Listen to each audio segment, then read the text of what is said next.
dis-nous quel est le rêve que Nebuchadnezzar a eu. Et pendant qu'il priait, le Seigneur a ouvert, un écran géant est apparu, et voici le rêve. Ils sont rentrés. Oh roi, vis éternellement. La nuit dernière, voici le rêve que tu as eu. Voici ce que tu as vu. Voici ce que tu as vu. Voici ce que tu as vu. Et l'interprétation de ça. Pendant que Daniel veut lui donner l'interprétation, Nebuchadnezzar se souvient que tous les magiciens lui ont dit comme un seul homme qu'il n'y a que les dieux dont la demeure n'est pas parmi les hommes. Donc qui est devant Nebuchadnezzar? Mais c'est Dieu qui est devant Nebuchadnezzar. Mais Nebuchadnezzar ne s'est même pas rendu compte de quand il a quitté son trône, est tombé à genoux, a commencé à adorer Daniel. Daniel, tu es Dieu. Daniel, tu es Dieu. Il dit à ses officiels, apportez les parfums, apportez les sacrifices, apportez les offrandes. Venez les mettre aux pieds de Daniel. Écoute, si tu deviens Dieu pour le Dieu du royaume, il a dit à Moïse, je te ferai Dieu pour Pharaon. Tu sais le problème de l'église? Notre problème, c'est que nous voulons être des hommes. Nous voulons être des hommes que Dieu aide. Ce n'est pas ça le plan de Dieu. Le projet de Dieu depuis la Genèse, c'est que nous soyons Dieu sur la terre. J'avais dit, vous êtes des dieux. Papa, c'est dit au passé. C'est dit à l'imparfait de l'être. J'avais dit. Ce n'est pas une chose d'aujourd'hui. J'avais dit, vous êtes des dieux.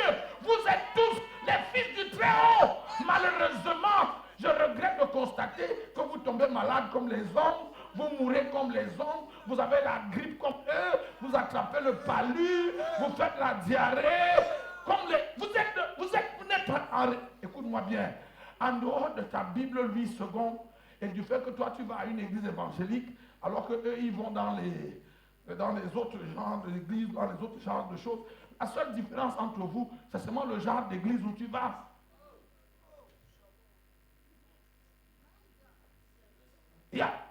Depuis ta nouvelle naissance, il n'y a rien eu de fondamentalement différent.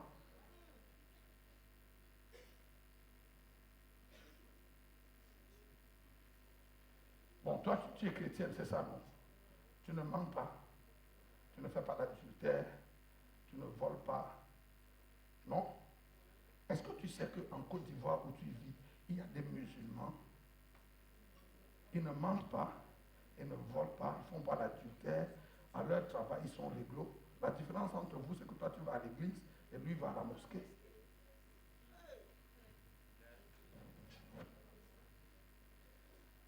Dans ton lieu de service, tu veux changer de gratuit maintenant sous-directeur, tu veux passer directeur, devenir directeur général. Non. Tu as aussi un collègue musulman, lui aussi veut être directeur général, il veut même devenir ministre. Non. La différence, c'est quoi? La différence, c'est que toi, tu vas à l'église et tu vas chez le prophète, tu fais l'offrande du prophète pour qu'il prie pour toi. Lui, il va chez le marabout, il fait l'offrande au marabout, et le marabout prie pour lui. C'est la même chose.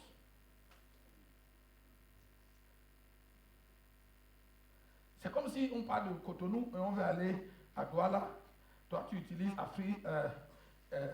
Sky, l'autre utilise Rwandais, et lui utilise AfriJet. En fait, la destination est la même. Les chrétiens de ce siècle cherchent exactement les choses que cherchent les païens. Est-ce que tu comprends pourquoi Jésus dit dans Jean 16, je crois Jean 16, jusqu'à présent, vous n'avez encore rien demandé. Tu sais pourquoi il dit ça? Parce que tout ce que tu demandes là, c'est les choses que demandent les païens. Et ce n'est pas ça que Jésus veut que tu demandes. Il t'attend ailleurs. Je vous ai dit le premier jour, vous ne m'avez pas compris, je suis sûr. Je vous ai dit ici, c'est ici que j'ai dit non, que si ton sujet de prière peut être exaucé à la banque ou au supermarché, tu n'as pas prié.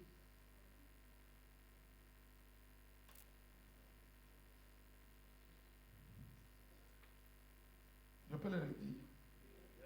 Si les sujets de prière que tu adresses à Dieu peuvent trouver leur exaucement à ta banque ou dans un supermarché, ce n'est pas la prière. Tu vas comprendre pourquoi on dit que l'Afrique, c'est le continent où on prie le plus, mais nous sommes les plus pauvres. Nous ne sommes pas développés. On prie, nous allons à l'église, on prie, on chante, mais il n'y a rien. Parce qu'en fait, la chose qui fait la différence, nous ne l'avons pas. Multiplier les églises, Pasteur John, multiplier les églises, ce n'est pas ça qui change un pays. Dans la plupart de nos pays, l'essentiel de la population va dans les églises. Hein. Mais nous sommes pauvres, nous sommes sous-développés, il n'y a rien.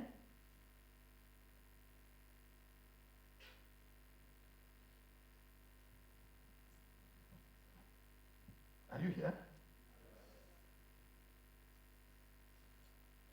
Tant que tu n'as pas eu le contact avec Dieu, la rencontre avec Dieu, tu n'as pas la chose pour changer le monde.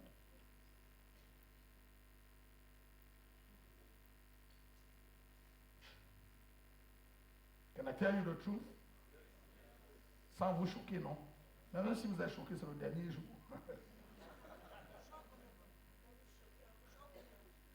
C'est pas Jean 3,16 qui changeait un pays. On ne change pas un pays avec Jean 3,16.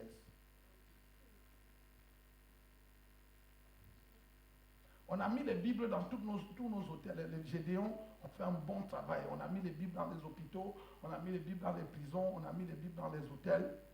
Mais les gens viennent faire l'adultère à côté de la Bible seconde, de la Bible Gédéon.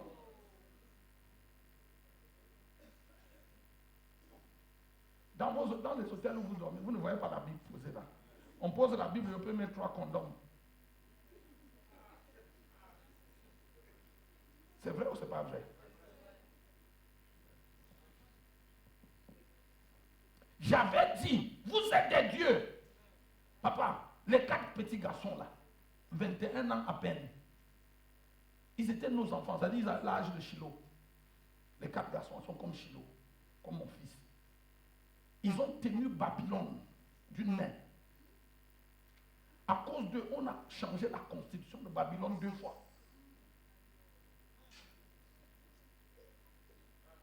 Quand Shadrach, Meshach et Abednego sont sortis de la fournaise ardente, on a changé le texte. Hein. Dans la constitution fondamentale de Babylone, si dans ce pays, du nord au sud, de l'est à l'ouest, quelqu'un n'adore pas le Dieu de Shadrach, Meshach et Abednego, il va être jeté dans la fournaise ardente. C'est plus grand que le réveil. Tu sais, le réveil, non, quand c'est devenu la loi, ce que vous voulez, vous faites. Vous ne voulez pas, vous allez quand même faire parce que now it is binding. C'est contraignant. C'est ça, imposer le règne de Dieu. Maman, le règne de Dieu ne viendra pas quand on aura plus d'églises que de bars. En tout cas, si c'est le genre d'église qu'on a là, mais non. On peut avoir même toutes les maisons qui sont des églises, ça ne sauve pas nos pays. Si c'est les églises où les gens viennent chercher les visas, ils viennent chercher les mariages, ils viennent chercher la bénédiction, ils viennent chercher les visas pour aller au Canada, non? Mais attends, je peux ouvrir une parenthèse. Non, je ne vais pas vous fâcher. Non, mais j'ai envie de vous parler à vous, mes frères africains. C'est même quoi votre envie d'aller vivre en Europe?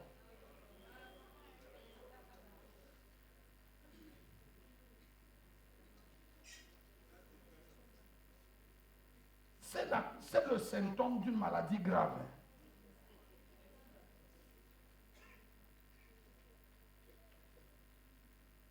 Oh. On peut parler.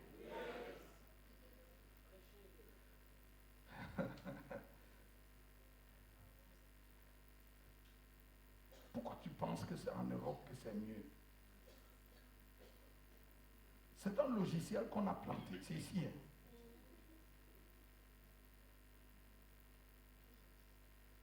C'est les séquelles de la colonisation. Jusqu'aujourd'hui, on emporte les marques. On devait prêcher ici en baoulé, ou en bassa, ou en fond. Mais on prêche en français.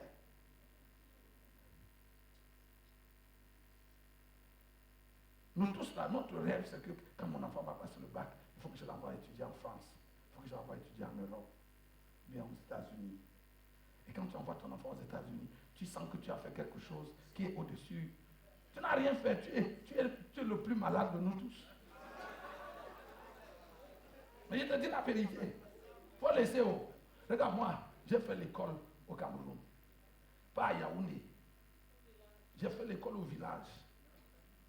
Moi, j'ai fait tout mon cycle de la maternelle jusqu'en terminale à Tibati. Tibati, c'est une petite brousse dans la Damawa du Cameroun. Je suis parti de là pour aller à l'université de Boya. Mais aujourd'hui, je parle au monde entier. Au monde entier, partout. Ça rassemble des blancs, des noirs, de toutes les tailles. Ça sert pour m'écouter. Je n'ai pas fait l'école à Harvard. Donc, délivre-toi. Tu sais, j'ai dit à mes enfants, vous n'irez pas faire les études aux États-Unis. Ce n'est pas parce qu'il n'y a pas l'argent d'aller fréquenter ici. Ici, faites tous vos diplômes ici, vous irez gouverner le monde. La chose qui gouverne le monde, ce n'est pas les diplômes de Harvard. Papa, le jour où tu rencontres Dieu, quand tu... Mais toi, tu vois que quand je vais aux États-Unis et je parle aux Blancs, ils m'écoutent parce que j'ai fait des études plus que eux. Parce que pour nous, vivre, c'est Christ. Les autres pensent que la vie, c'est aller en France. Pour nous, vivre, c'est Christ. Tous les jours, à la dévotion matinale, quand j'ai fini, j'ai dit à mes enfants, pour nous, chez les Nyangok, vivre, c'est Christ. Daniel, Shadrach, Meshach, Abednego ont gouverné Babylone. Ils n'ont pas été à l'ENAM. Ils n'ont pas fait Polytech. Ils n'ont pas eu un MBA. Ils n'ont rien eu, aucun diplôme.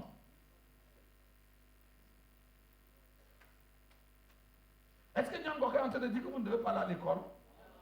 Allez à l'école. Oh. Mais si vous avez les diplômes, vous avez les MBA, vous serez juste comme les autres. Si tu n'as qu'un MBA, il y a 1000 comme ça dans ton pays comme toi. Médecins comme toi, là, il y a combien au Cameroun? Un tas, non? Il y a un tas. Les ingénieurs comme toi, dans ton pays, il y en a combien?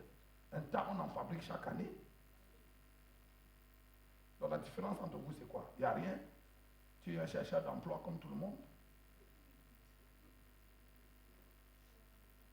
Joseph a gouverné l'Égypte, frère. Il n'a fait aucune école. Il ne s'est pas assis sur un banc d'école. Il n'a pas un diplôme qu'on a encadré, baccalauréat de l'enseignement supérieur, mis sur son mur. Rien, il n'y a rien. Les 7 écoles que Joseph a fait, c'était le puits, c'était le marché des esclaves, c'était la maison de Potiphar, c'était la prison. C'était ça les écoles que Joseph a faites. Le jour où Joseph a parlé à Pharaon 30 minutes, 30 minutes, Pharaon a démissionné de son poste.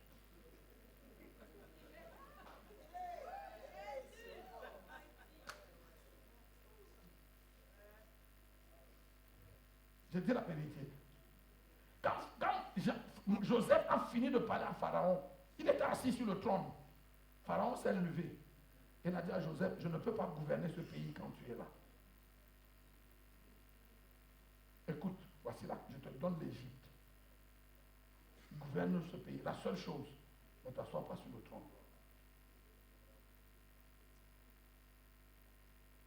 C'est lui qui a gouverné toute l'Égypte. Il n'a pas de MBA, il n'a rien. La qualification qu'il avait, c'est quoi? Où trouverons-nous un autre homme comme toi, en qui réside l'Esprit de Dieu Saint? Regardez, je dis à l'Église que c'est la chose qui a fait que Joseph gouverne l'Égypte, que Daniel, Shadrach, Meshach et Abednego gouvernent Babylone. Et la même chose qui nous fait parler en langue, non. Il y a un problème avec nous.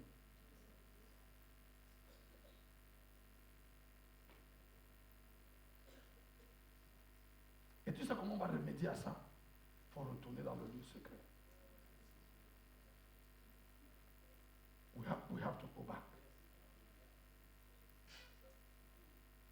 Tu sais, Daniel chapitre 5, Daniel est arrivé à un niveau où l'argent n'avait aucune valeur à ses yeux. Tu sais, sinon nous tous, le moyen parmi nous ici, notre plus grand rêve, c'est d'avoir l'argent. Et pourtant, l'argent est une ordure.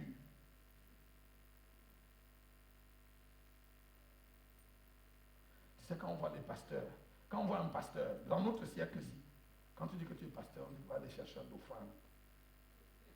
C'est exactement l'image qu'on a de nous. C'est vrai. la main invisible là écrit sur le mur, compter, compter, peser, diviser. Daniel 5. Tous les magiciens sont venus et ils n'ont pas pu décoder l'énigme. La reine est venue dire au roi que ton cœur ne se trouble pas. Dans ce pays, non, il y a un gars, il s'appelle Yaoka.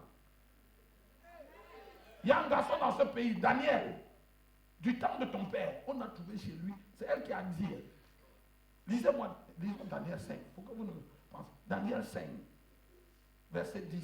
Si tu trouves ça, tu me mets ça sur l'écran. 10. Vas-y. Oui. Oui. Oui. Et pris ainsi la parole. Ô roi, vis éternellement. Oui. Que ton visage ne change pas de couleur. Pourquoi? Parce qu'il était devenu tout rouge. Continue, maman. Il y a dans ton royaume. Voilà le seul CV de Daniel. Dans le CV de Daniel, la seule chose, c'est qu'il y a en lui l'Esprit de Dieu saint. Oui. Du temps de ton père, numéro 1 des lumières, numéro 2 de l'intelligence, numéro 3 une sagesse semblable à la sagesse de Dieu. Oui. Aussi, oui.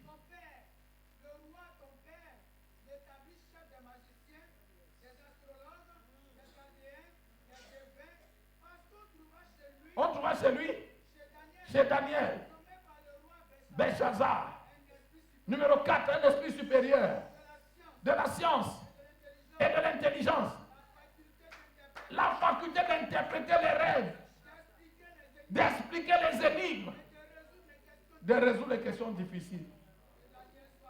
Que Daniel soit donc appelé. Papa, c'est ça que Dieu veut te donner. Écoute-moi, ce n'est pas le visa pour aller au Canada.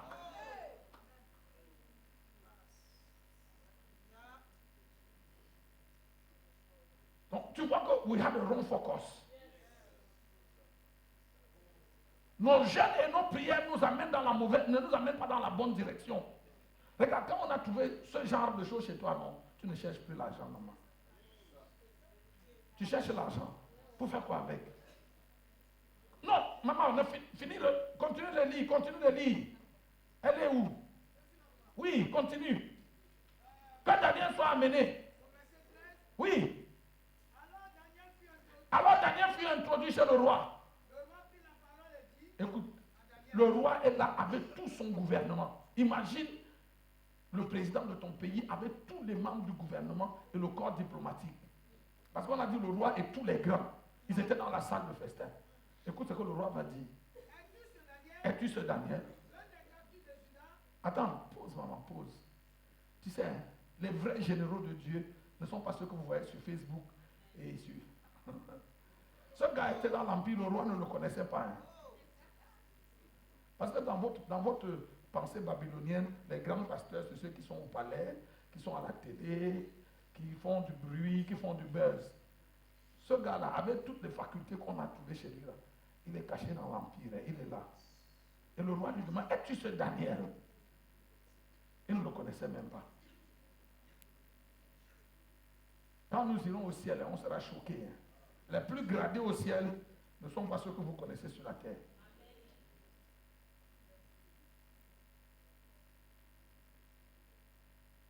Oui, continue, maman. Oui.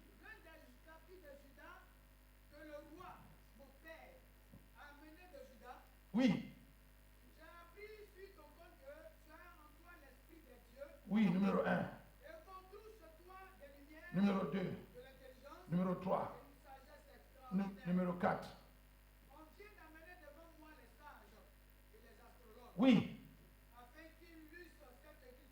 Mais ils ne l'ont pas pu. Oui. Mais ils n'ont pas pu donner l'explication des mots. J'ai appris que tu peux donner des explications et résoudre des questions difficiles. Oui. Maintenant, si tu peux lire cette écriture. Si tu peux lire cette écriture et m'en donner l'explication, tu seras revêtu de poudre. Numéro 1, tu seras revêtu de pourpre. Tu porteras un collier d'or à ton cou. Et tu auras la troisième place dans le gouvernement du royaume. Continue, maman. Écoute, Daniel, écoute. C'est la réponse de Daniel qui m'intéresse. Écoute, il répondit en présence du roi. Il ne lui a pas envoyé un email. Il ne lui a pas envoyé un message WhatsApp. Cache devant le roi et devant son gouvernement. Il répond au roi. Séance tenante.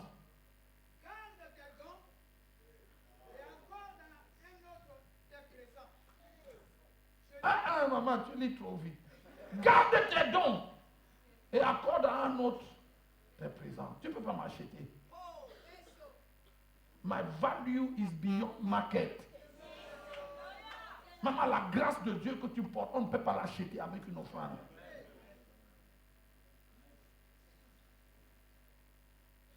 C'est parce que tu es pauvre que l'argent peut t'acheter. Garde tes dons. Dans un autre contexte, on aurait dit crime de lèse-majesté. On ne répond pas au roi comme ça. Garde tout ça. Moi, tu veux me donner l'argent. Pour faire quoi? You can't give me nothing. Oh roi, tu ne peux rien me donner. Il faut penser à ça. Hein. Garde tes dons. La troisième place de l'Empire, donne ça à quelqu'un d'autre. Au Cameroun, ça correspond à président de l'Assemblée nationale. C'est le troisième pouvoir. Il dit que garde ça. On fait quoi avec? Moi. Oh. I know God and you want to give me a seat. Ce que Daniel est en train de dire au roi, hein, tu veux me rabaisser. C'est-à-dire que tu veux que je descende à votre niveau. Je viens m'asseoir avec vous. Je ne peux pas être assis avec vous.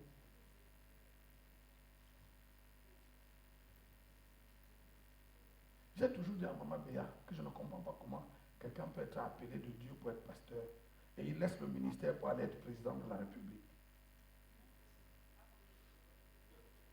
Dans ta tête, ça ne fait pas sens parce que tu crois que président c'est plus grand. C'est justement le logiciel là que j'ai envie d'enlever. Garde tes dons et fais. Vous pouvez lire le reste à la maison. Merci maman, Dieu te bénisse. Papa, Élisée est dans le lieu secret, il parle à Dieu. Et Naaman le Syrien arrive. Les théologiens ont calculé l'offrande que Naaman a apportée équivalent à 6 millions de dollars.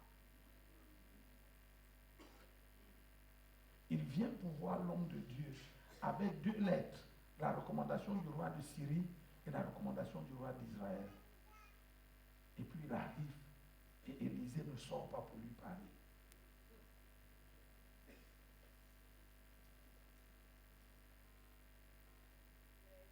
Je prie que Dieu restaure dans nos nations des pasteurs qui ne cherchent pas l'argent. Des pasteurs qui ne tremblent pas devant les choses du monde. Élisée n'est pas sorti lui parler. Tu sais pourquoi Élisée n'est pas sorti? Parce qu'en Israël, tout le monde savait que tu ne pouvais pas voir Élisée en un autre jour si ce n'était lors des sabbats et lors des nouvelles lunes. En dehors des sabbats et nouvelles lunes, même si tu étais le président, si tu viens, il ne te voit pas. Parce qu'il parle à celui qui est plus important que tous les rois de la terre.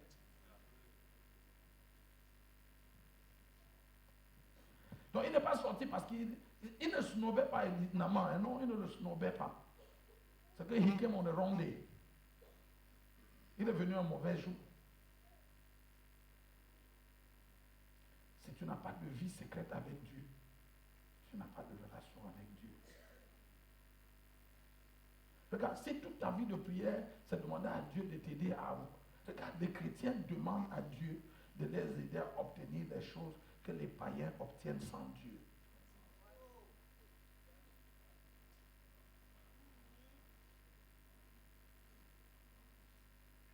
Le prochain livre que je suis en train d'écrire, il va paraître d'ici octobre, par la grâce de Dieu.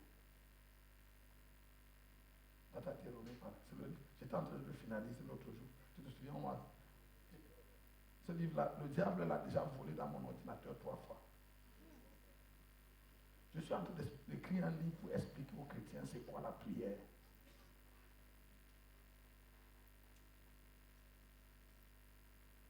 que nous faisons là, ce n'est pas la prière. Dieu ne comprend. Regarde, Dieu, depuis l'aube des temps, a enlevé dans le menu de notre vie de prière toutes les requêtes qui concernent ce qu'on va manger, ce qu'on va boire et ce dont on sera vêtu. Il a dit ça là. Votre Père Céleste s'en occupe. Ceux qui se préoccupent de ça, c'est les païens du monde.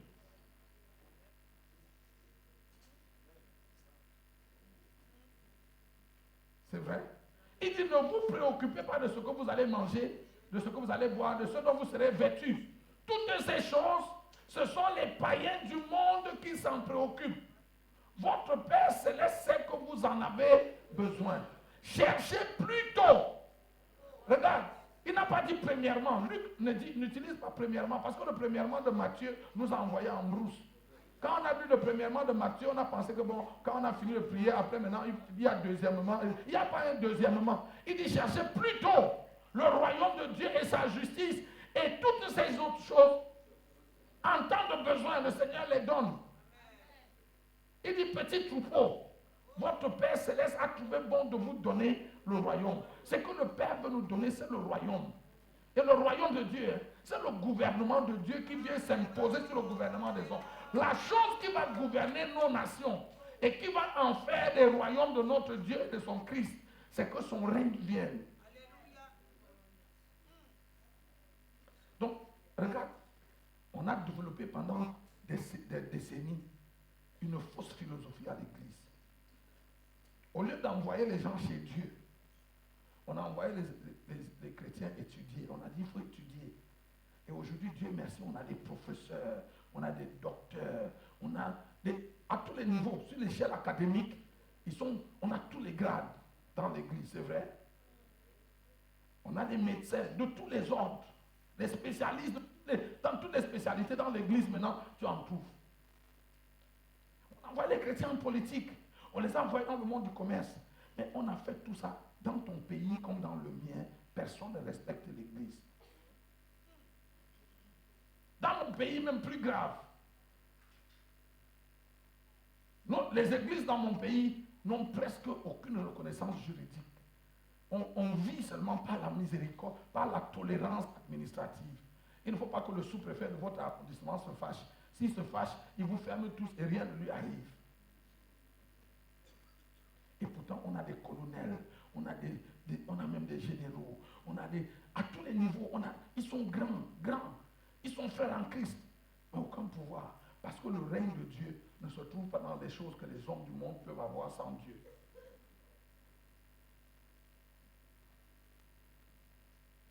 Tu as vu Daniel, non? Dans son CV, là, une seule chose, il connaît Dieu. La seule chose qu'il y a dans le CV de Daniel, c'est qu'il connaît Dieu. La seule chose qu'il y a sur le CV de Joseph, c'est qu'il connaît Dieu.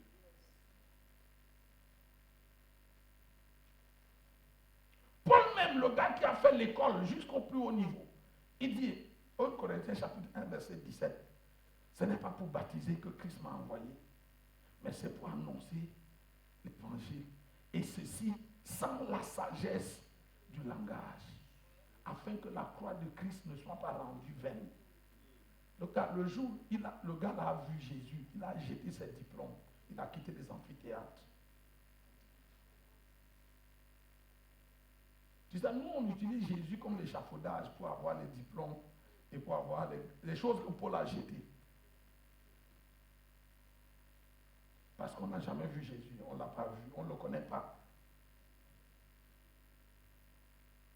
Ma prière en partageant ce message, c'est qu'en quittant le Sila, que tu partes d'ici avec l'envie de le voir. Parce que c'est ceux du peuple qui connaîtront leur Dieu, qui seront forts et qui feront des exploits.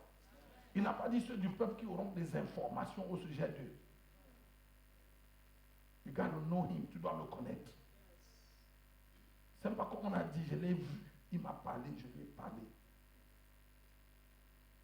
S'il n'y a pas ça, non, c'est du bavardage. Tout ce qu'on fait là, c'est du bavardage. C'est pour ça que David, je vous ai dit hier, c'est hier ou avant-hier, David arrive sur le champ de bataille et tous les généraux fuient se cacher. Et David dit, donnez-moi 5 minutes, je règle ça. Si je suis orgueilleux ou non, on va voir ça après. Pourquoi? Connaissait Dieu. Sans bruit, hein? Ça se fait loin des yeux de la caméra. Sans bavardage, sans bruit. Je peux conclure. On a combien de temps encore? Mais regarde, si on a du temps, je vais avancer. Hier, je vous ai lu 1 Corinthiens 4, non? C'est ici que j'ai lu 1 Corinthiens 4. Non, ce n'est pas ici. 30 minutes, thank you. Mais regarde 1 Corinthiens 4. 1 Corinthiens chapitre 4. C'est ici, non? 1 Corinthiens 4, verset 1. Qu'on nous considère. Maman, vas-y. Qu'on nous regarde comme des serviteurs de Christ. Les dispensateurs des mystères de Dieu. Je vous pose la question, un mystère c'est quoi? Numéro 1, une chose qu'on ne peut pas expliquer. Une chose cachée. Ce que le monde n'a pas. Quelqu'un d'autre? Le surnaturel. Les réalités du royaume. Oui? Une chose dont on n'a pas la connaissance. Indéchiffrable. C'est tout ça. Paul dit hein, qu'on nous regarde comme des serviteurs de Christ, des dispensateurs des mystères de Dieu. C'est-à-dire des gens qui gardent les choses secrètes de Dieu. Maintenant, j'ai envie de te poser la question, pasteur. Quelles sont les choses secrètes de Dieu que tu gardes en dehors des versets bibliques?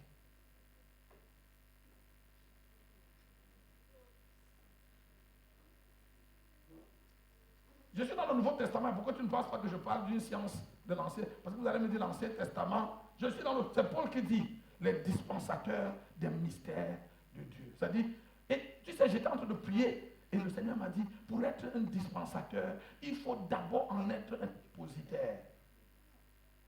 If you don't have it, you can't give it.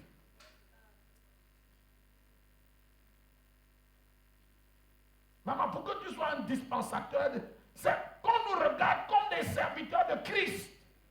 Des hommes qui gardent les mystères de Dieu. Le mystère de Dieu que toi tu gardes, c'est lequel? Laisse le verset biblique, mais si par la Bible, la chose de Dieu, que quand tu l'as vu, il t'a donné quoi? La plupart d'entre nous, même les révérends apôtres ici, il ne nous a rien donné. Tu n'as rien. Tu n'as que le verbe.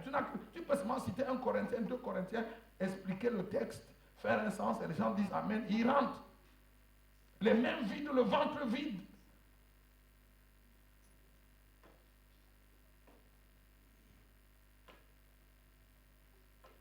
Les mains vides et le ventre vide. Il n'y a rien.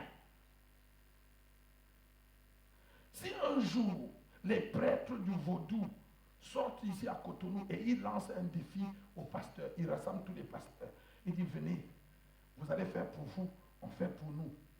Et à la fin, on va voir avec quoi irons-nous à la confrontation. On va aller avec nos Bibles en disant, le Seigneur est bon. C'est ça que Saül et Goliath ont eu à faire avec son armée, non? Ils sont allés à la confrontation contre Goliath.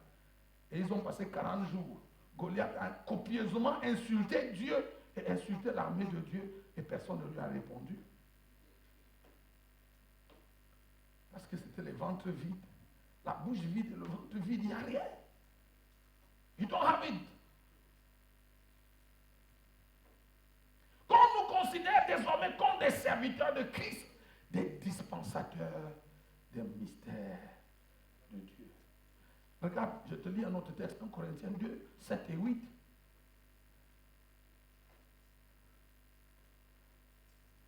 Oui, maman.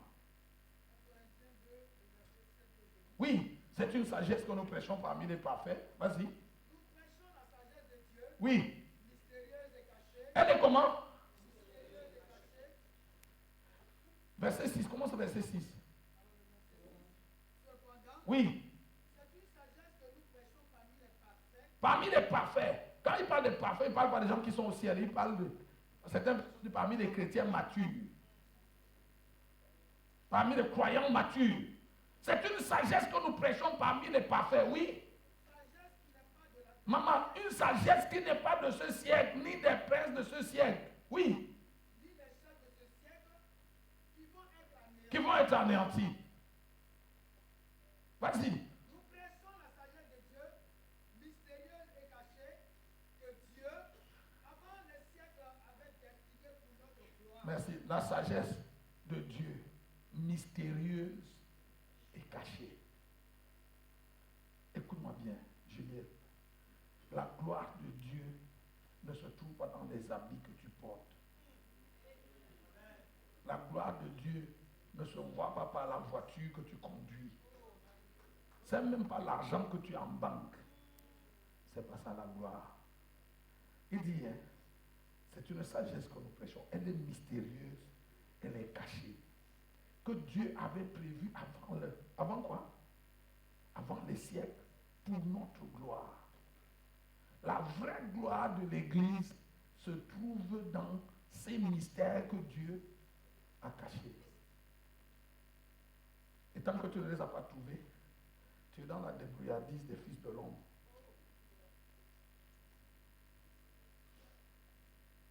Regarde, je suis au ciel, hein. Ce que je vous raconte là, Jésus me dit, le Seigneur me dit, je suis à genoux et il me parle. Il me dit, l'église que je viens chercher, ce n'est pas celle-là. Des gens qui cherchent les visas, qui crient amen à l'église, qui cherchent à se marier, qui veulent aller. C'est pas ça l'église glorieuse que Jésus vient chercher. Tu sais, on nous a enseigné la gloire. Tu sais, la gloire, c'est pas tout ce qu'on a dit à l'église, c'est faux. C'est faux. Maman, même si ta voiture a coûté 400 millions, il y a un gars ici qui fait le vaudou, il peut acheter comme ça 18 et aligner.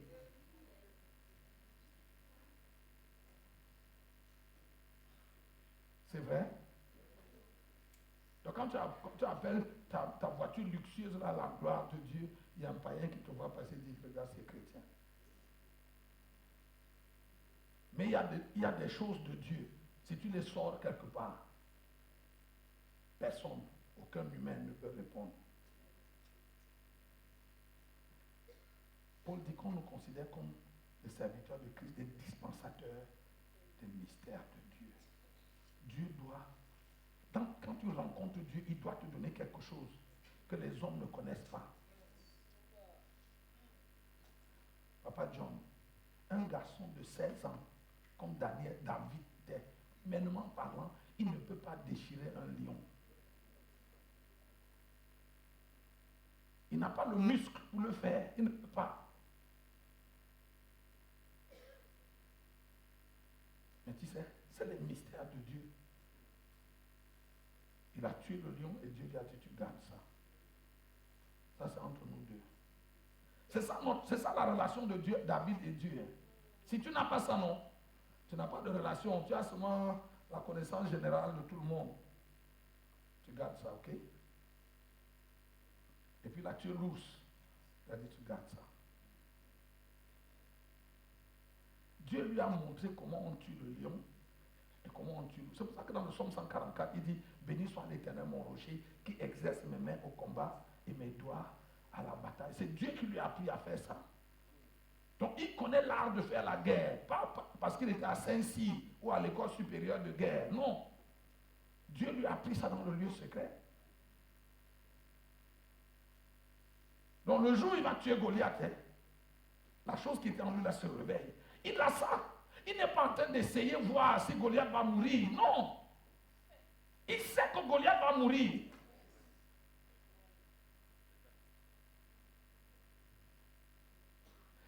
Quand Saül lui a donné ses ranges, et lui a donné sa tunique, et lui a donné... Il a pris ça par politesse. Il a fait 2 pas. Il lui dit, la fête, si c'est pas ça. Regarde, dans ta Bible, c'est écrit que ce n'est ni par la force, ni par la puissance. Ce n'est pas l'Esprit de Dieu. Ne sont pas charnels. Regarde, Moïse dans le désert, en train de perdre le troupeau de son beau-père. Et puis il aperçoit un buisson qui brûle. Pour lui, c'est une chose ordinaire. Parce que dans le désert, les feux de brousse sont monnaie courante. Dès qu'il y a un vent qui passe, si deux rochers se frottent, il y a une étincelle. S'il y a de la broussaille, ça va prendre feu. Donc quand Moïse voit ça, c'est une des choses qui arrive souvent dans le désert. Il continue de perdre le troupeau. Au bout d'un certain temps, on ne sait pas combien de temps, il se retourne et le truc est encore là. Et il se dit non, ce truc-ci n'est pas normal. Et il dit, je vais me retourner pour voir et comprendre pourquoi ce buisson brûle et ne consume pas. Dès que Moïse se tourne, il tourne le dos à toutes les choses qui le distrayaient, parce que les moutons là, c'était la distraction. Mais dès qu'il a tourné son dos à tous les mais pour donner de l'attention à Dieu. Le problème avec nous, c'est que nous ne donnons pas assez d'attention à Dieu. Nous ne donnons pas du temps à Dieu. Mais attends, si Dieu veut télécharger des choses en toi, il te voit où? Il a combien de temps avec toi? Si dans ton appareil, il y a seulement 2 mégas, et Dieu veut télécharger, regarde ce que je te dis là, c'est peut-être 2 téras. Toi, tu n'as que 2 mégas. Quand Dieu te regarde, il dit qu'il y en a. Il a dit à ses disciples, j'ai encore des choses à vous dire. Mais quand je regarde là, vous n'avez pas la capacité. You can't carry it. You can't carry it.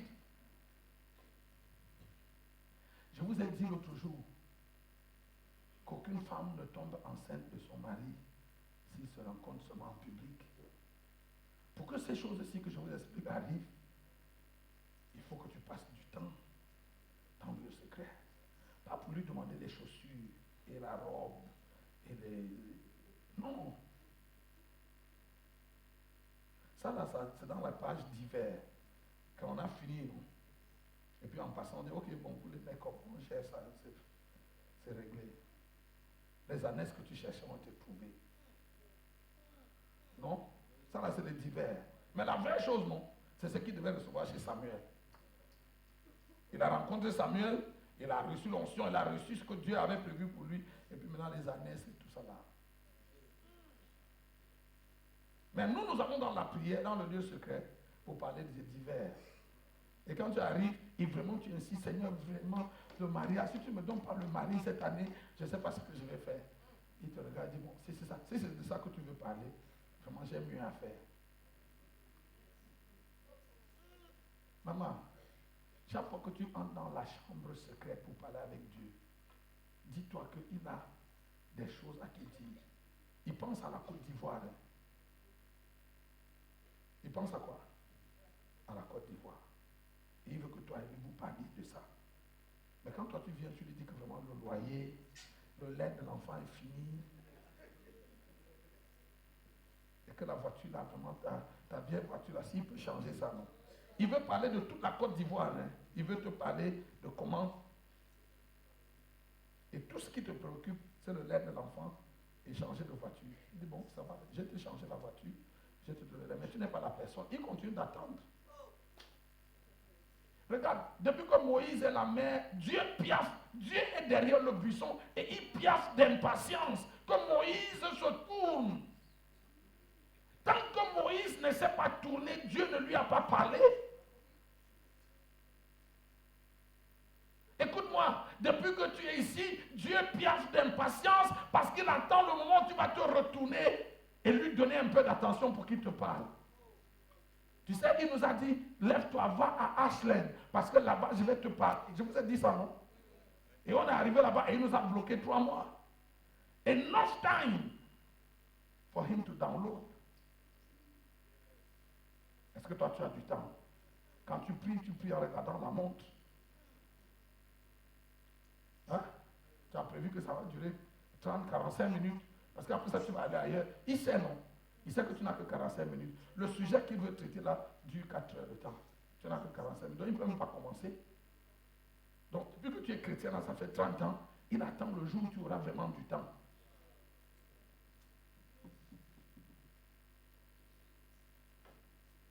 C'est le pasteur Assis qui avait dit que l'Église est la seule épouse qui fuit la chambre de son mari.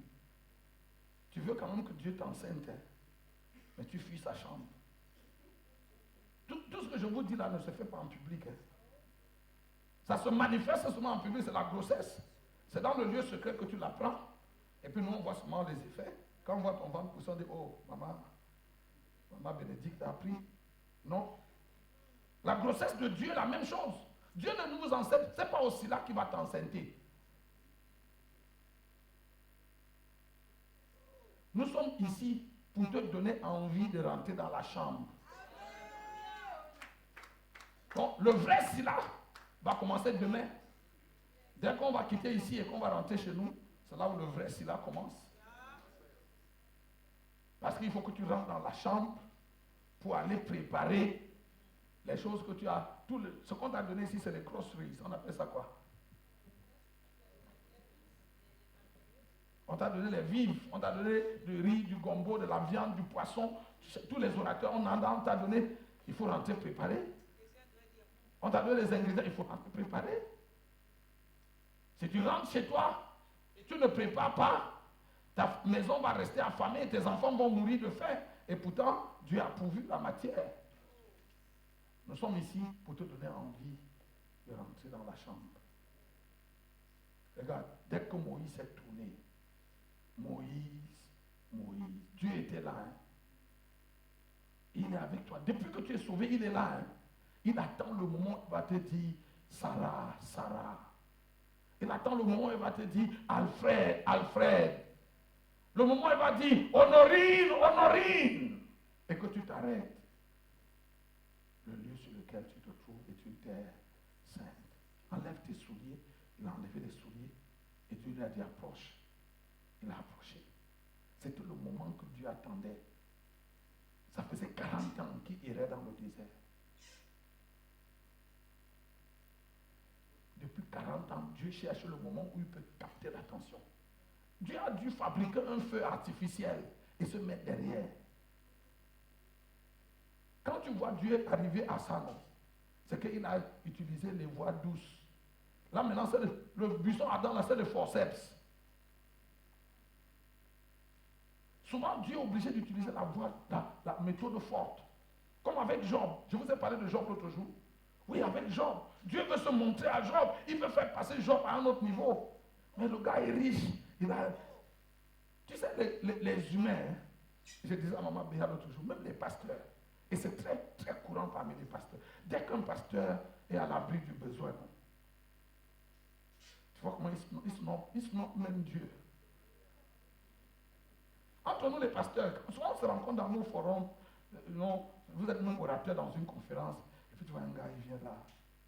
Bon, c'est quoi, vous n'allez rien lui donner. Mais c'est-à-dire, tout vous pousse à croire que nous faisons ça pour avoir un peu. Mais nous ne faisons pas ça pour avoir de l'argent. Regarde, quand même un jour on sera couché sur des milliards, non, on va continuer d'avoir faim de Dieu.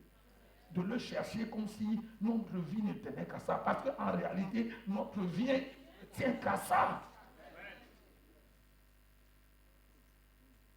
Moïse, j'ai vu la souffrance de mon peuple. J'ai entendu les cris. Et je suis descendu pour le sauver. Et c'est toi que j'envoie. Oh, moi. Regarde, c'est ce jour-là, vous êtes devenu bègue. C'est la grandeur de la mission que Dieu lui donne qu'il a rendu bègue. Avant ce jour-là, personne ne savait que Moïse était bègue. Toi, tu savais que Moïse était bègue. C'est quand Dieu lui dit qu'il l'envoie chez Pharaon. Et Seigneur,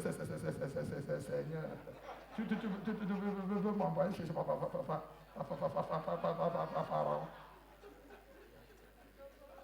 Hein? En tapant les pieds, Pharaon. Il dit, Seigneur, moi, je ne parle pas d'elle.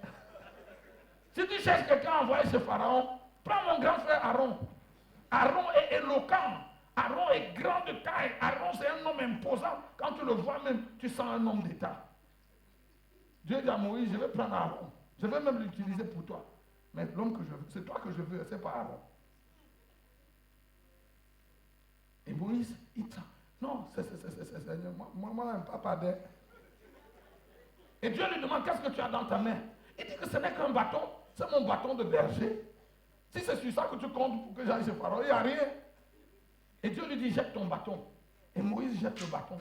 Et quand il jette le bâton, qu'est-ce qui se passe? Un gros serpent, un cobra. Moïse veut fuir et Dieu l'attrape à la nuque. Reste là. Écoute ça. Ça s'appelle l'initiation à la vie de Dieu. Reste là. Et Moïse tremble. Regarde, nous sommes dans le désert. Hein. Le serpent là, quand il fait comme ça, sous le soleil du désert, ça brille. Moïse voit les étoiles. Il a peur. Il peut même pisser dans son pantalon. Et Dieu lui dit, attrape le serpent par la queue. Moïse regarde Dieu et dit, Seigneur, chez nous même les fous n'attrapent pas le serpent par la queue. Si un jour tu dois attraper un serpent vivant de tes mains, il faut l'attraper au cou, c'est pas à la queue. Et Dieu lui dit, attrape-le par la queue. Et puis, tout tremblant, Moïse va mourir. Parce que écoute-moi, tu ne peux pas voir Dieu et vivre. Attraper le serpent par la queue, c'est mourir. Mais Moïse, le peureux là qui a fui l'Égypte, non, il doit mourir. Et puis tout tremblant, il s'est dit, bon, j'ai pas le choix. Souviens-toi, la main de Dieu est sur sa nuque, donc il ne peut pas fuir. Donc je suis obligé. Tout tremblant, il envoie sa main et puis il attrape le serpent. Et quand il attrape le serpent, qu'est-ce qui se passe? Ça redevient un bâton. Et j'ai dit oui. Il dit, attends, est-ce que j'ai bien compris? J'ai dit oui, tu as bien compris. Et Dieu lui demande, tu as compris quoi? Il dit à Dieu, c'est vrai que tu as mis le serpent dans mon bâton. J'ai dit oui. Donc, dans le bâton de Moïse, il y a quoi? Un serpent. Et c'est le serpent de qui? Le serpent de Dieu.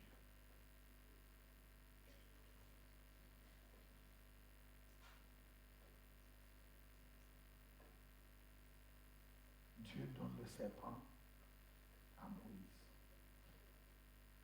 C'est ça qu'on appelle les mystères de Dieu.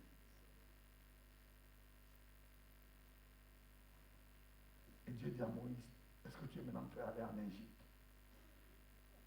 Moïse dit, c'est Seigneur. Et si je pars et les Égyptiens arrachent mon bâton, je fais comment? Dieu lui dit, ok, mets ton bâton de côté. Il met son bâton de côté. Dieu lui dit, mets ta main dans ton aisselle. Nous sommes toujours dans le lieu secret. Il met la main dans l'aisselle. Quand il sort sa main, elle est couverte de lèpre. Et Dieu lui dit, remets la main. Il met la main. Quand il la sort, elle est pure. Il dit, Seigneur, est-ce que je suis sûr que j'ai bien compris? Dieu dit, tu as compris? Dieu demande, tu as compris quoi? Il dit, la chose que j'ai mis dans ton bâton, tu viens de la mettre en toi aussi. Moïse dit, ah, maintenant, je crois que je peux partir. Regarde, Moïse va retourner en Égypte. Mais ce n'est pas le garçon qui a fui l'Égypte qui retourne. C'est un autre homme. Il vient d'être changé en un autre homme. Tu sais, avant d'être allé à Ashland, j'étais un garçon. J'étais un homme. Quand je suis revenu de là, un tout autre homme. C'est pour ça que j'ai perdu tous mes amis l'autre fois. Parce qu'ils ne reconnaissent pas celui-ci. Le gars qui prêche comme je prêche maintenant, ils ne le connaissent pas. Ils connaissent l'autre qui faisait les choses qu'on faisait avant. Mais l'autre là est mort. Hein. Il ne reviendra plus jamais. Tu sais, un jour à l'église chez moi, certains de mes leaders qui ont connu l'autre pasteur Nyangok sont venus me voir un soir à la maison. Et ils disent, papa, on voulait te dire quelque chose. J'ai dit, oui, je vous écoute. Il dit que depuis que tu es allé au ciel, c'est pas comme si on n'aime pas les messages que tu prêchais. Mais on a la nostalgie de notre pasteur, notre ancien pasteur. Et je les ai regardés, j'ai dit, votre ancien pasteur, non, il est mort depuis, il ne reviendra plus jamais. Si vous avez la nostalgie de ce pasteur-là, c'est que votre place n'est plus dans cette église. Allez ailleurs, il y a les autres églises. Regarde, Moïse va retourner en Égypte. Mais quand Moïse quitte l'Égypte, Pharaon est tellement en colère qu'il a donné l'ordre partout. Retrouver le vivant ou mort. Il était plus recherché que Ben Laden. Maintenant, il va retourner comment? En Égypte.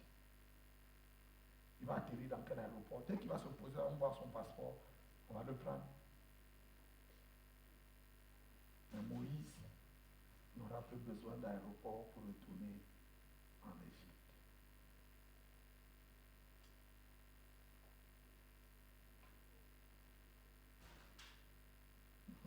Tu as bien compris ce que j'ai dit. Moïse, yes maman. Moïse n'a plus besoin d'aéroport pour retourner en Égypte. Il va retourner en Égypte. Tu veux savoir comment? C'est le mystère de Dieu. Il va arriver en Égypte et il va aller voir Pharaon sans qu'il y ait une demande d'audience. Chaque fois que Moïse voulait voir Pharaon, il est arrivé devant lui. Tu sais que dans tous nos pays, pour voir le président, la chaîne est longue. Au Cameroun, elle est 2 fois plus longue que chez vous. Mais Moïse va voir Pharaon chaque fois qu'il veut le voir. Hein. Il va même le voir dans sa chambre. Quand les grenouilles ont rempli le pays, Moïse est entré dans la chambre de Pharaon. He doesn't need protocol. Tu sais pourquoi, maman? Jésus glorifié n'a pas besoin de porte pour entrer dans une maison.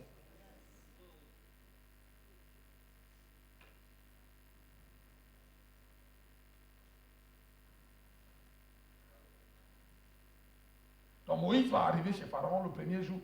Le roi, le Dieu des Hébreux que tu maltraites, m'a envoyé te dire, laisse partir mon peuple. Et si tu refuses de l'obéir, tu verras ce qui va t'arriver. À bon entendeur, salut. Il est sorti. Pharaon, comme on dit au Cameroun, sa tête a jeté l'air. Il sort, il demande, vous n'avez pas vu un monsieur en chemisette, grise? Tous les soldats sont au garde à vous, Excellence. On n'a vu personne. Le lendemain, Pharaon, Moïse va revenir. J'étais parlé hier et aujourd'hui c'est le deuxième avertissement. Un homme averti, il est parti. Quand Moïse va revenir le 3e jour, ce ne sera plus pour parler. Parce que le royaume de Dieu ne consiste pas en des paroles seulement, mais en une démonstration de puissance. Mais tu sais, tu ne peux pas démontrer cette puissance si elle ne t'a pas été donnée dans le lieu secret. Quand Moïse va revenir le 3e jour, je t'ai parlé 2 jours et je vois que tu n'as pas obéi. Aujourd'hui, on passe aux choses sérieuses. Il jette son bâton. Et quand il jette son bâton, il sait exactement ce qui va se passer. Papa, avant de lui donner le bâton, Exode chapitre 4, le verset 17, il dit, take this rod with which, lis ça pour moi s'il te plaît, Exode 4, 17. Oui, je conclue. Ne me donne pas le temps aujourd'hui, laisse ça. On va. Prends dans ta main cette verge avec laquelle, quand Dieu lui donne la verge dans le lieu secret, il lui donne des codes. C'est ça le dispensateur des mystères. Donc il lui dit, quand tu arrives, si tu veux que le serpent sorte, tu jettes le bâton. Si tu veux que l'eau se change en sang, tu soulèves le bâton. Si tu veux que les grenouilles remplissent le pays, tu tournes le bâton. Si tu veux que l'eau se change en sang, tu mets le bateau dans ton dos. Si tu veux que l'obscurité vienne sur le pays, tout ça c'est les codes que Dieu... Là, c'est cette verge avec laquelle tu feras les signes. Il est dépositaire des mystères de Dieu. Donc quand il arrive, il jette son bâton. Et qu'est-ce qui se passe? C'est un code. Quand le serpent sort, Pharaon rit. Donc c'est pour ça que c'est ça que tu voulais me faire voir. Mais attends, tu vas voir. Il a sonné, tous ces magiciens sont venus. Il a venu avec vos bâtons. Ils ont jeté leurs bâtons. Le bureau de Pharaon rempli de serpents. Et qu'est-ce qui s'est passé? Le serpent de Moïse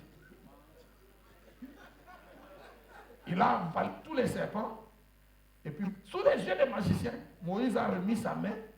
Il a repris son bâton. Et maintenant, dans le bâton de Moïse, il y a quoi? Il y a le serpent de Dieu et tous les serpents. Tu sais pourquoi Dieu donne le serpent à Moïse? Parce que la divinité qui règne, le totem de l'Égypte, c'est le serpent.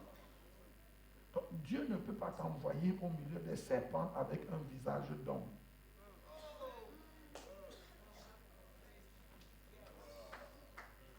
Tu vas voir que beaucoup d'entre nous, on n'a pas l'équipement du ministère.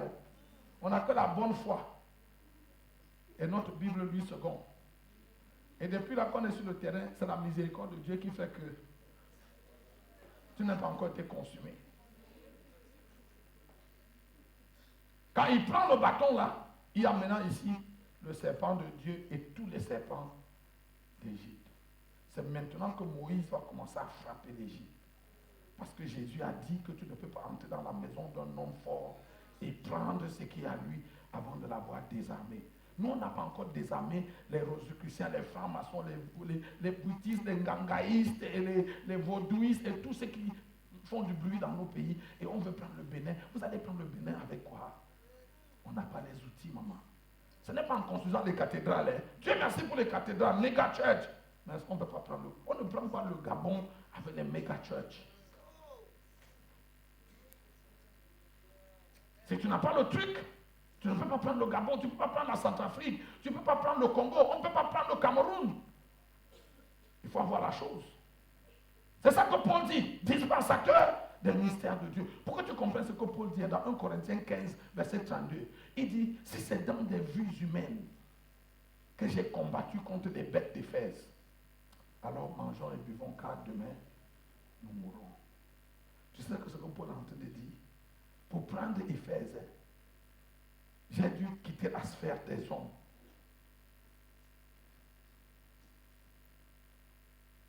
J'ai dû faire quoi? Quitter la sphère des hommes pour m'élever dans un autre ordre. Est-ce que toi tu comprends ce que ça signifie? Tu ne veux pas comprendre? Tu vas comprendre ça comment? Parce que toutes tes prières, c'est tu veux manger, tu veux t'habiller, tu veux conduire une voiture, construire une maison, te marier, faire tes 3 enfants, construire ta maison de retraite. Et puis un jour, si tu meurs, tu pars au ciel.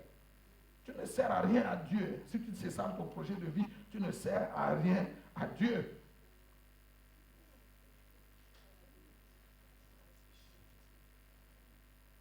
On peut conclure? J'ai fini. Tu es là?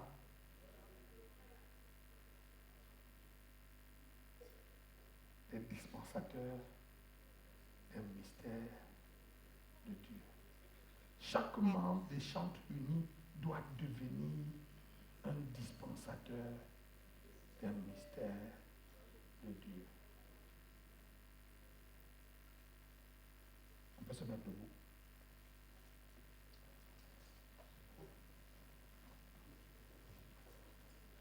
Avec la permission de MC, j'ai dit une dernière chose et puis je vais prier.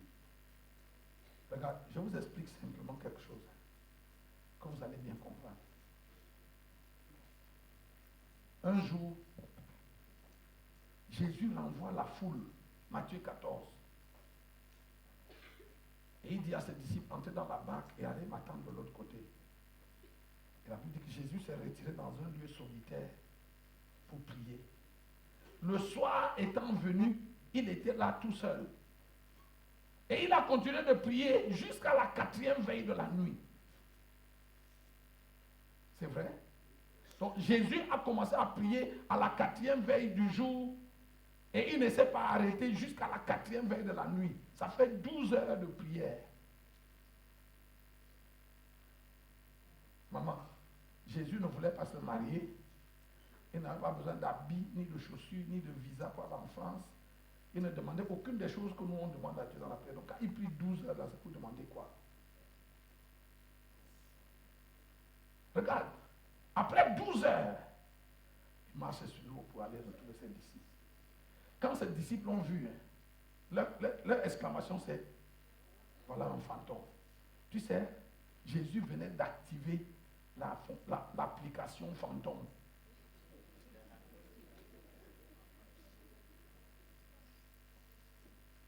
Regarde, cette application-là se trouve en toi. Hein. Elle se trouve en moi aussi. Hein. Au prochain Silla, pour aller au Burkina, tu n'auras pas besoin du billet d'avion. Hein. Papa, Jésus venait d'activer l'application fantôme. Parce qu'un homme normal ne marche pas sur l'eau. Tu sais, l'application est en toi, mais elle ne fonctionne pas. Depuis que tu es né de nouveau, cette application en toi, elle ne marche pas. Tu sais pourquoi? Elle est étouffée par trop de nourriture, trop de dormir et les soucis de la vie. Regarde, quand Pierre le voit, il dit, si c'est toi Seigneur, ordonne que je vienne vers toi. Et Jésus lui dit, viens. Il est sorti de la barque. Il a fait un pas. Il a fait le deuxième pas. Ça a marché. Quand il fait le troisième pas, le gars commence à s'enfoncer.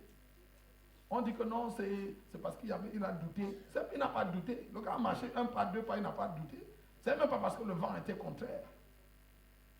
Regarde, c'est que le volume de crédit, de data qui était en lui, n'était pas suffisant. Quand il a fait le troisième pas, on lui a dit, vous n'avez pas assez d'unité pour continuer cette affaire. Veuillez recharger votre compte.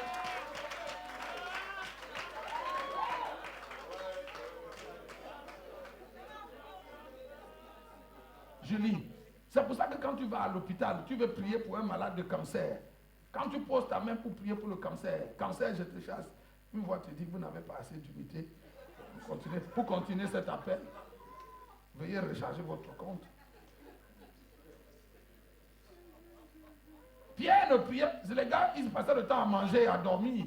Ils marchaient avec Jésus partout. Tout ce qui les intéressait, c'était de manger et dormir et de savoir qui va être le plus grand.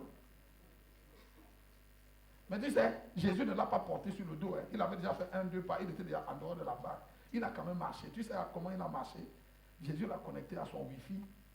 Il a surfé sur le Wi-Fi de Jésus. Maintenant, attends, je vais te montrer qu'il y a cette... Jésus a dit, Jean chapitre 3, verset 8. Le vent souffle et tu en entends le bruit, mais tu ne sais d'où il vient, ni d'où il va. Point. Il ne finit pas. Regarde la conclusion. Il en est ainsi de tout homme qui est né de l'Esprit de Dieu. Donc tous ceux qui sont nés de l'Esprit de Dieu ont en eux cette application. Ils peuvent aller d'un point A vers un point B sans avion, sans bateau, sans passeport, sans visa. Mais c'est le mystère de Dieu. Ça s'active dans le lieu secret. Tu sais, le chrétien moyen, quand il va entendre ça, il va penser qu'on enseigne la sorcellerie. En fait, la sorcellerie, c'est la contrefaçon de la vie de Dieu.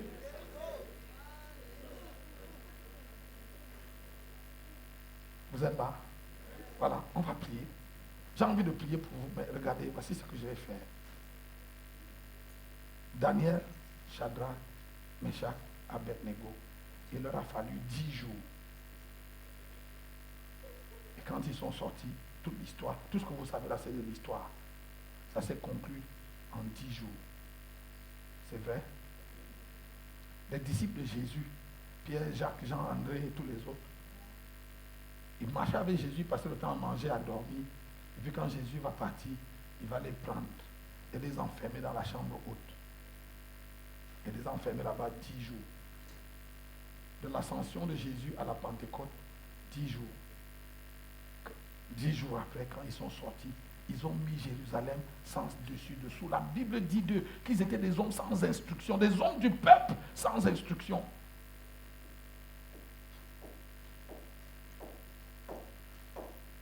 Un jour, hein, on va enseigner à nos enfants Dieu. Et ils n'auront pas besoin d'aller à une école pour aller apprendre le français. Le jour là n'est pas loin. Si Jésus tarde, non. Je disais à ma fille, la grande, l'autre jour, elle veut faire master 2. J'ai dit, tu as besoin de master, tu as vraiment besoin de ça. Bon, pourquoi on ne dit pas que ton père ne t'a pas envoyé à l'école? Je vais t'envoyer faire ça. Mais ce n'est pas ça que je vais t'enseigner. Moi, je vais t'enseigner Dieu. When you know it, les chefs d'État vont s'aligner chez toi pour te voir. Et tu vas leur dire, excellent, je n'ai pas le temps de vous parler aujourd'hui, revenez la semaine prochaine. Maman, when you know it, tu vas apparaître au bureau du président de ton pays, tu dis, le Dieu des cieux m'a envoyé te dire A, B, C, D, et tu sors. Un jour, tu vas entrer dans la chambre de Paul Biya, tu lui dis, le Dieu des cieux m'a envoyé te dire. Et tu lui donnes la parole du Seigneur et tu ressors. Il va te chercher. Il va te... Regarde, on a cherché Élie partout. Hein. Il n'avait pas grande église, il n'avait pas méga église. Il était seul. Il marchait avec Dieu. Et il n'y a pas un endroit où Akab n'a pas envoyé le chercher. Quand on disait qu'il est aussi là à Cotonou, on encerclait le lieu du Silla. Et il sortait, il allait au Bénin. Il disparaissait, il se retrouvait au Bénin. Élie, un homme de la même nature que toi et moi. Il a réussi à activer ça. Regarde, je vais prier pour des gens qui disent ici qu'après, quand nous quittons le Silla, dès que tu arrives chez toi, au Burkina, au Togo, au Cameroun, au Bénin, au Sénégal, au Mali, je ne sais pas, tous les autres pays, au Gabon, Centrafrique, Tchad, tu vas prendre Côte d'Ivoire, 10 jours. Tu vas t'enfermer 10 jours. Pas pour demander à Dieu les chaussures. Non. Seigneur, télécharge les mystères du royaume. Ce que je vous dirais, si j'avais le temps, je vous dirais bien plus de choses. C'est vrai. Il y a des choses que nous vivons avec Dieu. On ne peut pas vous les dire. Pour certains d'entre vous, ne pas vous scandaliser. Mais c'est ça le royaume des cieux. Le royaume des cieux ne consiste pas à manger et à boire. Donc tu veux donner 10 jours à Dieu. Viens à l'hôtel. Viens, je vais prier pour toi. 10 jours. Quand tu seras parti de ceci-là, 10 jours. Tu vas t'enfermer 10 jours. Tu vas te couper de toutes les distractions. Maman, si tu fermes ton téléphone 10 jours, rien ne va changer en Côte d'Ivoire. Tu sais, on est aujourd'hui attaché à notre téléphone comme si quand ton téléphone perd un peu d'énergie ou de réseau, tu paniques comme si la vie en Côte d'Ivoire ou au Gabon ne dépendait que de ça. Et rien du tout. Mais si tu oses rentrer dans le lieu secret et que le Dieu des cieux se montre, je peux vous parler. Nous, on est rentré dans le lieu. Dieu m'a dit, Nyangok, tu vas avoir les réponses. J'ai dit oui. Il a dit, arrête tout et va à la montagne. Quand nous partions, on pensait que ça allait... Regarde, si au bout de 10 jours, rien ne s'est passé, hein, tu as le choix, soit de sortir pour retourner à la vie normale, ou de te dire, je vais rester, je vais persévérer. Nous sommes allés à Ashland pour faire une semaine, non? 7 jours après, rien ne s'est passé. On avait fait nos valises pour partir. Dieu a dit, tu as le choix, soit de rester ici, pour m'obéir, ou alors de retourner au Cameroun, faire ce que tu veux.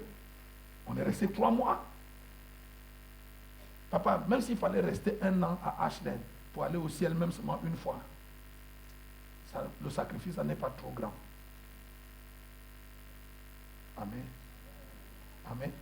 Maintenant, avant de prier pour vous, je vous donne 2 instructions. La première, 10 jours. Le minimum, c'est 10 jours. Ça commence à 10 jours. Si au bout de 10 jours, ta faim n'est pas, ta faim et ta soif ne sont pas étanchées, non. Ne sors pas. Reste là. En tout cas, il leur a dit, quand Jésus garde ses disciples à la chambre haute, il ne leur a pas dit 10 jours. Il a dit, restez ici jusqu'à ce que vous soyez revêtus. Donc, il ne savait pas combien de temps ça allait prendre. Il faut que tu te mettes dans des dispositions où il faut qu'un jour, tôt ou tard, que j'entre dans cette dimension. Parce que le salut de nos nations ne dépend que de ça. Et pas d'autre chose. Tu peux porter les titres d'archevêque si tu veux. Tu peux même devenir le premier pape pentecôtiste ou évangélique. Ça ne fait rien à personne. Donc, première chose, pendant les 10 jours, si tu peux faire un jeûne complet, c'est-à-dire te couper complètement de nourriture et d'eau et de tout, fais-le. Mais si tu ne peux pas, ne te tue pas. Daniel, Shadrach, Meshach et Abednego, leur jeûne n'était pas difficile. Mais au moins, ils ont réussi à se concentrer suffisamment pour capter l'attention de Dieu. Donc, pendant les 10 jours, si tu peux quitter la maison, quitte la maison. Va dans un lieu solitaire, ferme-toi. Si tu peux aller dans une montagne, vas-y. Si tu ne peux pas aller à la montagne, prends un hôtel, va dans une maison, dans un endroit où personne ne va te déranger. Quitte ton lit douillet dors sur le tapis, mets-toi au sol, Seigneur. Je m'élis mon âme devant toi. Je ne te demande pas une nouvelle voiture. Regarde, moi je ne demande pas la voiture à Dieu.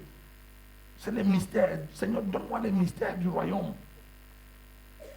Si Dieu te donne seulement la capacité de guérir les cancers, tu seras multimilliardaire dans un mois. Tu sais combien de chefs d'État là traînent les cancers, ils ne savent pas qui. S'ils savent que s'ils vont à Abidjan ou à Yamoussoukro chez Julien Niamien, ils vont trouver la guérison. Le rang sera interminable. Et Dieu veut donner ça. Tu sais que nous cherchons l'offrande. En fait, c'est marche, papa. It's no offering, it's never here. C'est jamais là. C'est dans la manifestation des mystères. Jésus entre chez Zachée et il décide de donner la moitié de ses biens. Jésus ne lui a pas demandé l'offrande. Donc pendant les 10 jours, si tu peux jeûner, si tu ne peux pas jeûner fort, jeûne doucement. Fais un jeûne léger. Coupe le soir si tu peux. Mais donne-toi à la prière. Reste dans le lieu secret. Reste dans la chambre avec ton mari. Quand tu lis le livre des Cantiques, les païens, quand ils lisent Cantiques des Cantiques, ils voient un jeune garçon qui drague une fille. Ils se disent que Dieu est en train de nous enseigner l'art de la drague. Ça n'a rien à voir avec l'art de la drague comme tu penses là. C'est parce que tu es païen dans ta tête. La Sulamite, c'est l'église qui cherche le Seigneur. Je cherche mon époux. Je cherche celui que mon âme aime. Celui-là, ce n'est pas ta femme ou là. C'est le Christ. Je cherche Dieu. Seigneur, je suis dans cette chambre, enfermé sur le 8e jour aujourd'hui. Je ne veux rien manger, je ne veux rien boire, je ne veux même pas parler au téléphone. C'est toi que je veux voir. Amen.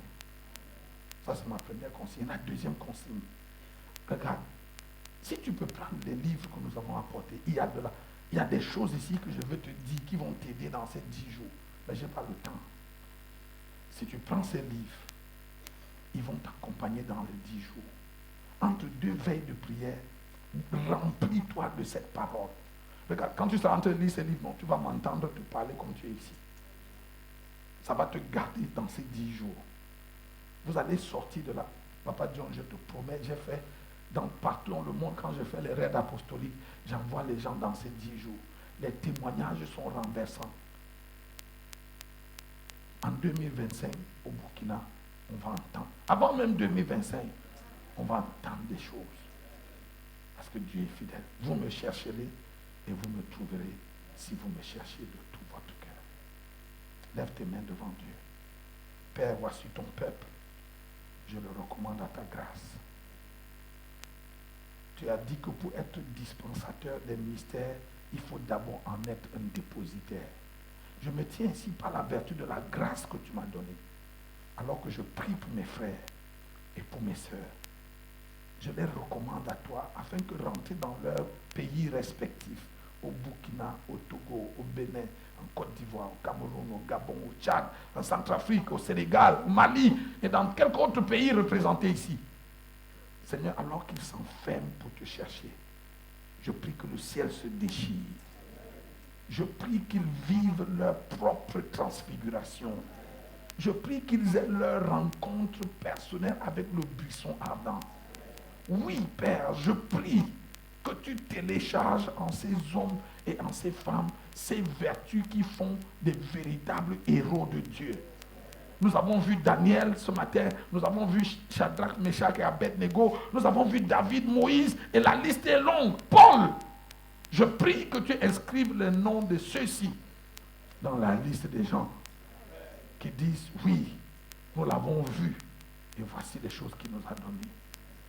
Père, ce matin, alors que je leur donne cette poignée de main apostolique, que cette poignée de main soit un transfert de ta vertu et de ta grâce. Qu'il en soit ainsi, au nom de Jésus. Amen. Regarde, je ne vais pas vous imposer les mains, je vais simplement vous donner une poignée de main. Ce n'est pas la salutation, je ne suis pas en train de vous saluer, je dépose quelque chose. La Bible appelle ça la main droite d'association. C'est pour te faire rentrer dans cet univers. Il faut quelqu'un qui a vu pour te donner la mesure de ce qu'il m'a donné. Je communique. On peut créer de l'espace pour que les gens circulent.